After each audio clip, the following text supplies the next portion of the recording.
Salut à tous, aujourd'hui on va voir comment supprimer électroniquement le MDS, donc ce passage en 4 cylindres hein, typique des moteurs du groupe Chrysler, ainsi qu'installer une optimisation moteur avec un boîtier électronique Diablo Sport.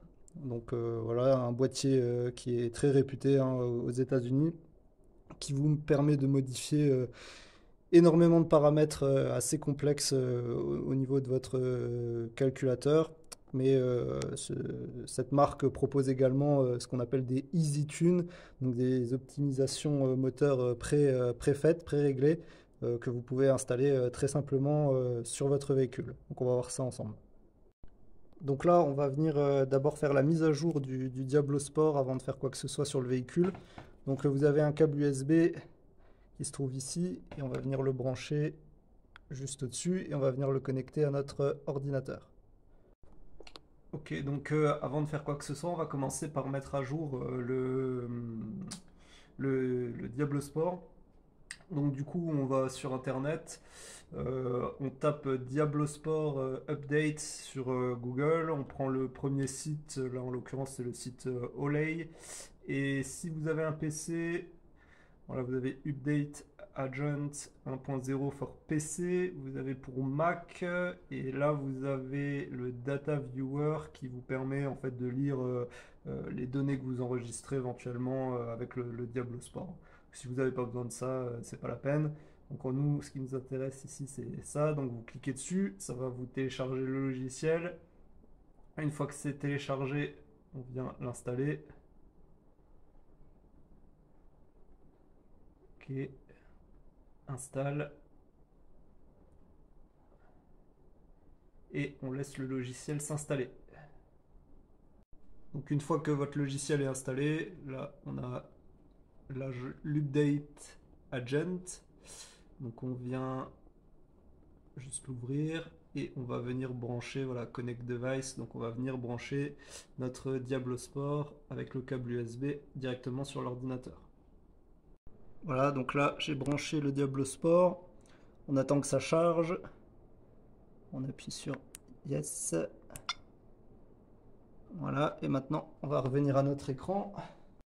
Donc là, il nous demande nos renseignements pour créer un compte. Donc on va renseigner tout ça. Une fois qu'on a renseigné nos coordonnées, voilà, il y a un petit chargement là. Donc là, je pense qu'il s'occupe de faire tout ce qui est mise à jour automatique. Voilà, il télécharge les documents. Donc vous laissez faire. Une fois que c'est fait, il nous dit donc que l'installation est terminée et il nous demande de suivre les instructions sur notre appareil. Ok, donc là maintenant il est en train de retranscrire les données sur l'appareil. Donc c'est pareil, on attend que ça se fasse. Voilà, donc là on est dans le Grand Cherokee, donc on vient brancher notre appareil à notre prise OBD. On va attendre qu'il charge. Donc moi j'ai un peu galéré, j'ai même cru que l'appareil n'était pas compatible avec le Grand Cherokee qui m'avait envoyé le mauvais. Pour la simple et bonne raison en fait que on a beau le mettre à jour sur l'ordinateur, en fait, le boîtier a besoin de connaître exactement quel véhicule va être utilisé. C'est-à-dire que tant que vous ne l'avez pas branché et fait une mise à jour en même temps qu'il est branché sur le véhicule, votre appareil ne fonctionnera pas. Il vous dira que ce véhicule n'est pas supporté, veuillez vérifier de nouvelles mises à jour. Donc moi en fait à chaque fois je l'ai débranché, je l'ai remonté pour le reconnecter sur l'ordinateur, mais bon lui il me disait l'ordinateur me disait que l'appareil était à jour, donc je comprenais pas. Et à la fin j'ai fini par essayer de le connecter à la voiture et ensuite de connecter cet appareil là en Wi-Fi. Donc j'ai mis mon téléphone en partage de connexion pour que mon appareil vienne se connecter en Wi-Fi à mon téléphone. Et du coup, en étant branché au véhicule, il m'a trouvé d'autres mises à jour spécifiques à ce véhicule. Et alors, j'ai réussi à faire fonctionner l'appareil. Il faut bien comprendre qu'au final, ce boîtier est fait pour plusieurs véhicules. Et donc, lui, pour faire vraiment le custom nécessaire, il a besoin de connaître exactement quel véhicule, en fait, il va devoir s'appliquer. Donc, on va faire Yes. Voilà, donc tout simplement pour venir le connecter en Wi-Fi, vous allez aller dans Settings, Wi-Fi configuration. Wi-Fi setup. Et en gros, vous allez arriver sur une page où vous aurez accès à tous les réseaux. Si vous avez accès, si vous avez une maison avec un garage, par exemple, que vous avez le Wi-Fi dans le garage, bah, vous vous connectez à votre réseau Wi-Fi de la maison, ce sera très bien. Voilà, donc là, après, vous avez les différents réseaux là qu'il y a dans le coin. Enfin, moi, je vous montre pas vu que je l'ai déjà fait. Du coup, hein, j'ai dû regarder un petit peu comment ça fonctionne avant de pouvoir vous le filmer en vidéo. Donc là, voilà, vous choisissez votre Wi-Fi, il vous demande votre mot de passe, vraiment comme un appareil traditionnel. Et une fois qu'il est connecté, il va vous demander de rechercher s'il y a des mises à jour pour ce véhicule. Donc bien sûr, pour ce faire, votre véhicule doit avoir le contact, hein. Vous ne devez pas démarrer le véhicule, vous devez mettre le contact, hein, c'est toujours très important. Ne démarrez jamais votre véhicule pendant que vous bidouillez là-dessus, hein. Donc avec le contact allumé, vous faites une recherche de mise à jour. Lui, il va vous installer les mises à jour comme sur l'ordi, hein, vous le laissez charger tranquillement et il n'y a pas de souci. Et une fois que c'est à jour, vous aurez accès à tous les paramètres. Donc entre autres, ce petit appareil fait aussi Scan Tool, donc outil de diagnostic. Voilà, assez basique, assez simple, un peu moins complet que OBDJ Scan, hein. Un peu dommage pour le prix quand même de l'engin, mais bon, ça pourra toujours vous dépanner, hein, si vous avez ça dans la boîte à gants, ça vous servira d'outil de diagnostic, effacer les codes, etc. Donc nous maintenant, ce qui nous intéresse, c'est d'aller dans Tune Véhicule.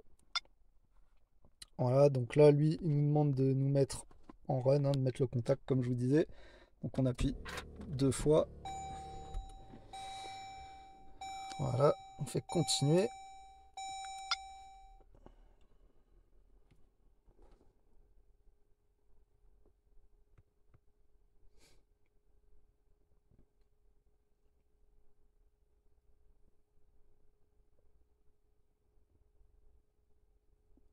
Voilà, donc là, maintenant, vous allez avoir le choix entre EasyTune, Advanced Tune et Restore Backup.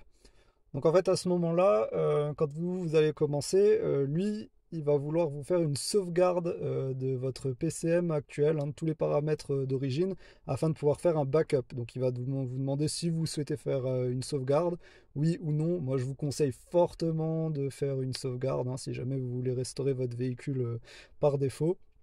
Il vous suffira juste par la suite de cliquer sur Restore Backup. Donc dans les EasyTunes, en fait, vous avez tout simplement des sortes de reprogrammation PCM toutes simples déjà faites. Vous avez juste à cliquer dessus.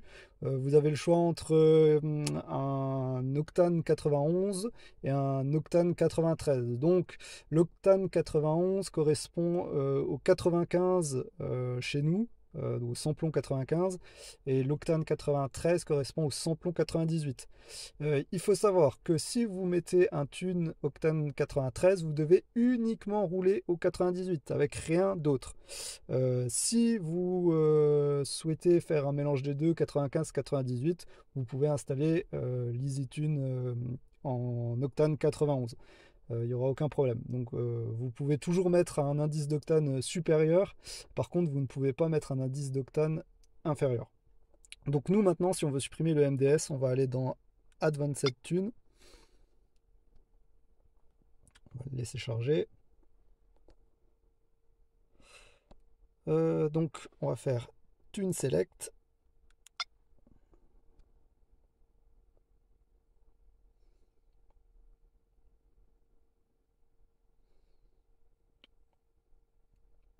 On va faire Modify Parameter.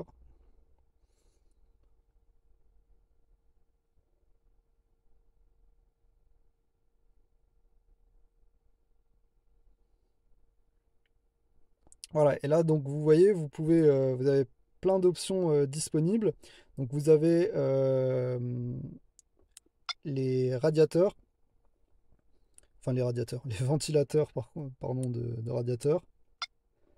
Donc là, vous voyez, vous pouvez descendre, par exemple, la température de déclenchement des ventilateurs. Donc ça peut être intéressant pour ceux qui sont dans des coins très très chauds, où le moteur chauffe beaucoup, ou même pour compléter l'installation d'un thermostat 180.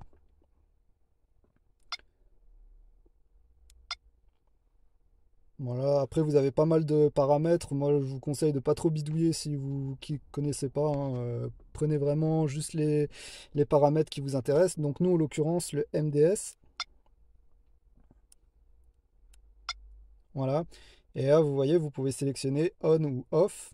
Donc moi je vous invite à cliquer sur off tout simplement. Voilà, set MDS to off. Yes. Voilà.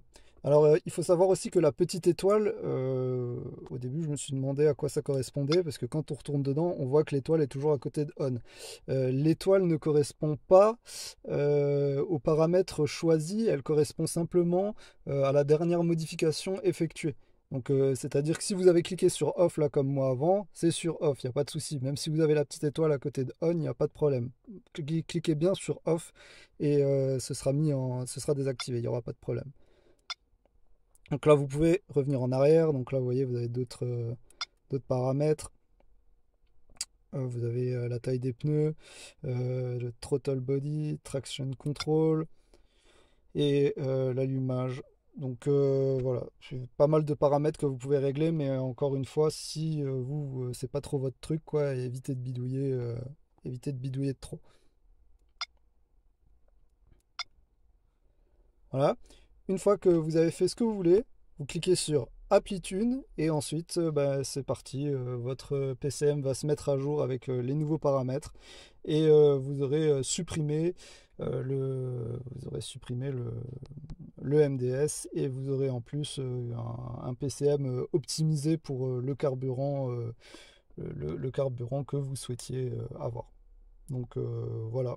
Si vous avez des questions, n'hésitez pas à me contacter. C'est quand même intéressant, hein. Vous pouvez rentrer dans pas mal de paramètres qui peuvent vous aider.